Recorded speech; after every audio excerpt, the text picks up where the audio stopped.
Bingo sponsors Loose Women.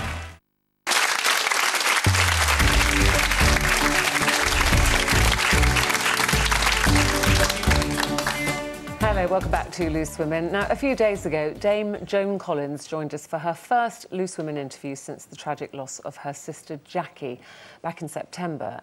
Later, she's going to be telling us about how her life has changed since Jackie's death. But in the first part of the interview, she talked about her saucy summer in Saint-Tropez. Apparently, it's all glamour and glitz and gorgeous outfits. Not a bit like a week's all-inclusive in Benidorm, then.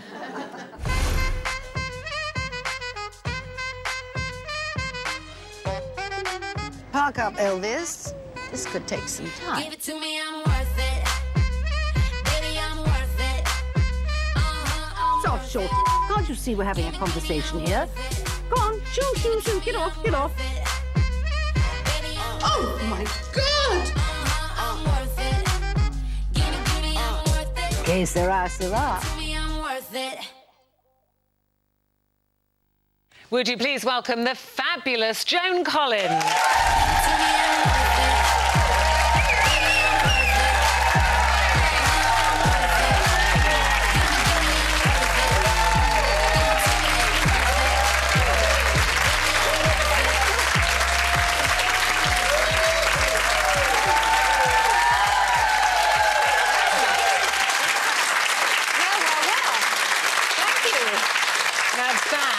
How to walk a red carpet, isn't it? You positively sashay. So elegantly. Thank you, darling. Thank you. That's very kind of you. It's years of practice. Well, you look incredible. Well, so do you. You do look amazing. I watch you all the time. You and I love your relationship with Eamon. It's fabulous. You actually watch us argue. You remind me of Percy and me sometimes. Do you bicker? Because we bicker. I say we don't really argue. We just bicker. bicker. Bickering's good. Percy, we can't really describe him as a toy boy anymore, can we? Because he's 50 now. Yes. What did you do for his 50th? Oh, I had a surprise party for him with 35 of our closest friends, but it was so hard to arrange. It's really stressful trying to do a nice surprise for somebody. It is really difficult, particularly when it's a big birthday. You know, if you're doing it when somebody is sort of 46 or 35 or 34, you know, an odd number, yes, but it's the big ones, yeah. And he had done it for me a couple of years ago, and I had no idea, and he has done it, so... And how long have you been together now? Sorry, Jen. Well, we've been together almost 15 years, and we're coming up to our 14th wedding anniversary. I can't believe it. That was your longest marriage, is it? It is my longest marriage. Well, most of them were so short. A couple of them only lasted for less than a year. Yeah. And what do you put it down to this one lasting so long? Friendship. Yeah. And really liking each other. And we spend an inordinate, I can't even say that, a lot of time together. We're together all the time because, you know, he works at home and I work at home, but we have our space and separate bathrooms. Very important. Always the key. Do you have separate bathrooms with Eamon? No, sadly, separate basins, but not separate bathrooms. Well, you're going to say separate bedrooms. You're talking about working at home. You've got your book out. Now, I was fascinated that you write it longhand. Yes. You don't use a computer? A computer? No. How many people here use a computer, actually? Let me see. Hands up, ladies. How many use a computer? Oh, quite a lot. Well, that's only... You know, you don't. Yeah, there's only about 70%.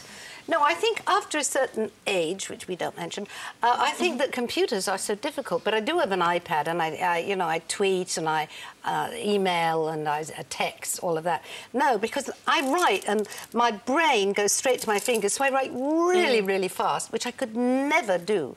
You know, when on a computer, and then I have it, you know, transposed, and then I do changes. Yeah. And how long do you spend? How long does it take you to write? Well, it depends. This book, the Saint-Tropez Lonely Hearts Club, I started it 2 or 3 years ago, when I realised that they were changing Saint-Tropez radically.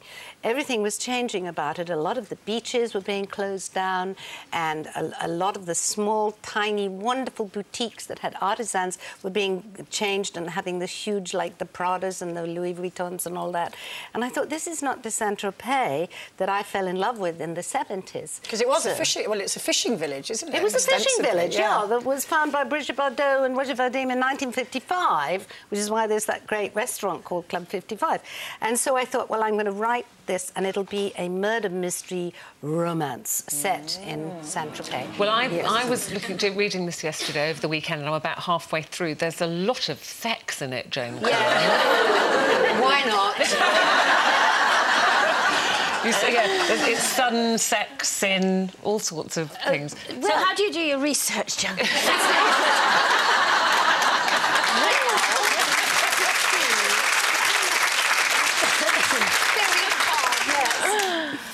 I think I recognised a few people. You did? You couldn't have... Yes. Do you write about people you know? No, they're an amalgam of people that I know. I write all of the places that I write about, all of the restaurants, all of the discotheques, all of the bars, they're all the actual ones. When I write about Seneca, when I write about Tahiti Beach, they are the actual places. The people are a mixture of people that I know with some certain bits that might be the same. It's very in keeping with your glamorous image, as I know you're still doing lots of acting as well with the Royals and Benidorm, but you are very, very glamorous. I just wanted to ask, if you were offered something, as they call in the business, a character role, so say, I don't know, like the lady in the van or whatever, yes, that that'd Maggie... be perfect. Would you do it, though? Would you do a role where you had to just appear with no makeup and be very kind of in character? Well, I had been trying to make this movie for the last 3 years called The Time of Their Lives with Pauline Collins, and we have the rights to it, and it is Pauline and I are two elderly women who are not glamorous at all, and we take a trip through France to go and meet somebody that we want to meet anyway. It's a buddy movie, and it is very unglamorous. And I've been watch trying... that. Well, yeah, hello, we just need some more money. I have to mention, there's an auction, talking about all the glamorous roles that you've had as well. You're auctioning some of these items. This is in California in December. It's also going to be in November, a kind of preview in Ireland. I want to show you this. This is the Cartier Affair gown. So tell us about why you're auctioning these things and why you've chosen these. Oh, it's called having a clear out. I just take mine to the charity shop. I can't take that to the charity shop. I mean, that was a couture gown that was made for this TV movie that I... Absolutely beautiful dress. I mean, it's been worn, like, twice. And so I had... You know, I sold one of our homes in New York, and we had all of this stuff in storage. I had it in storage for 20, 25 years. Some of the dresses from Dynasty, a lot of dresses from Dynasty. They were in perfect condition, and I thought, I'm not going to take it to the charity shop. I'm going to put it on... And this friend of mine said, well, you've got to put it on auction, Julian's auction. He's done Cher, Barbara Streisand, Bette Midler. So, and he said, I would like to do a whole auction with you. Well, there's a necklace. That's from Dynasty, That's from Dynasty, yes. That's Kenneth J. Lane. And that's a copy of something that the Duchess of Windsor wore, and I wore it in Dynasty. So you don't mind, you're not sad to see these things go, it's just a part of your life? No, I never miss anything that doesn't miss me. Oh, interesting. You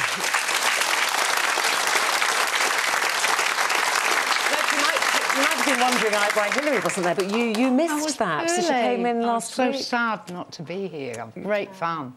And I was so very, very... Oh. Yeah. I was really sad, but I was quite poorly. So. Yes, well, we're glad you're better and that you're back. There'll be a lot more from Joan later. She's talking about life after losing her wonderful sister, Jackie. So don't miss that. We'll see you after the break.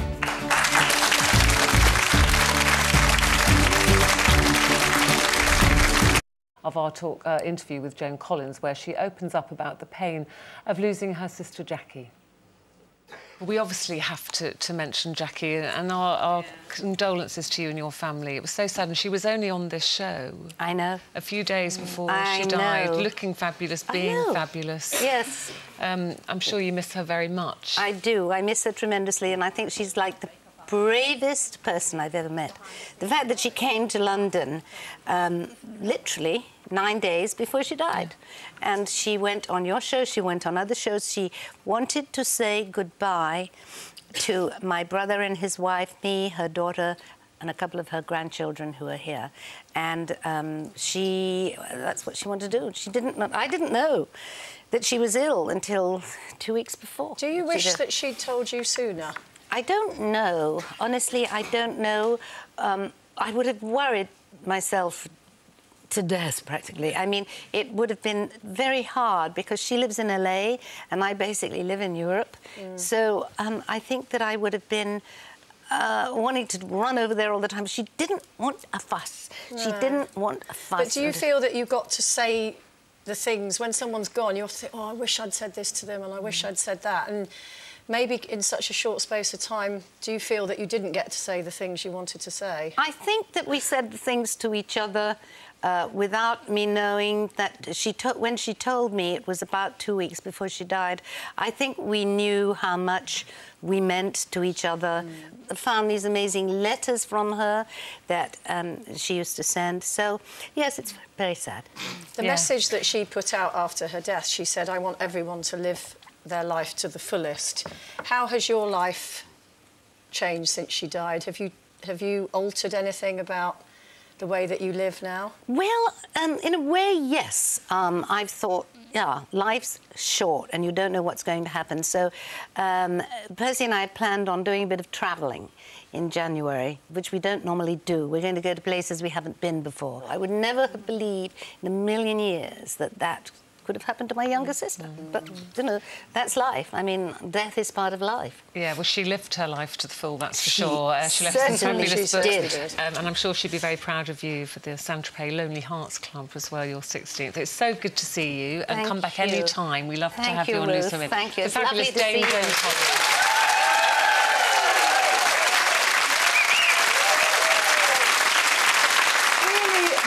Conversation to have, isn't it? You know, we knew we couldn't have Joan Collins without asking about her sister. It would have been silly not to ask, or strange of us not to ask her, but you don't want to upset somebody.